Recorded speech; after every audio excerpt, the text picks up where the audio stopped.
2024 ఎన్నికల తర్వాత మంగళగిరి ప్రజలే నా నమ్మకం అయ్యారు.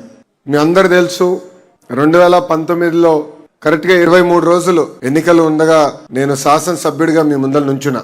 మీ సమస్యలు నేను అర్థం చేసుకోలేకపోయా, నేనేంటో మీకు అర్థమో లేదు. ఈ లోపల ఎన్నికలు అయిపోయినాయి. 5300 ఓట్లతో ఓడిపోయా. ఓడిపోయిన రోజు బాధ ఆవేదన నాకు కలిగింది. కానీ రెండో రోజు నుంచి ఆ బాధ ఆవేదన నాలో కసి పెంచింది. ఇక్కడనే మళ్ళీ పోటీ చేయాలి, మీ మనసు గెలుచుకోవాలని ఆనాడు నా ప్రయాణం ప్రారంభించాను. 5 సంవత్సరాలు ఎప్పుడు మంగళగిరి ప్రజల్ని కలిసినాం. అయా దశాబ్దాలుగా మేము మా ప్రాంతంలో నివసిస్తున్నాం. బంధువులు కానీ మిత్రులు కానీ అందరూ మా ప్రాంతంలో ఉన్నారు. రూపాయి జమ చేర్చి ఈరోజు ఇల్లు కట్టుకున్నాం.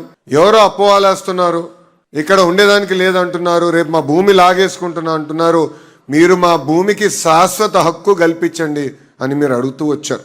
ఆ రోజు నేను మీ అందరికి ఒకటే చెప్పా, ఒకేసారి అందరు భూముల్ని నేను రెగ్యులరైజ్ చేయలేను. ఎందుకంటే కొన్ని అటవీ శాఖ కింద ఉంటాయి, కొన్ని కొండ పోరంబోక్ అని ఉంటాయి, అనేక క్లాసిఫికేషన్స్ కింద ఉంటాయి.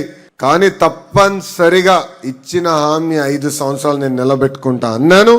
ఈరోజు రెండో విడత కింద 3000 కుటుంబాలకి శాశ్వత భూ హక్కు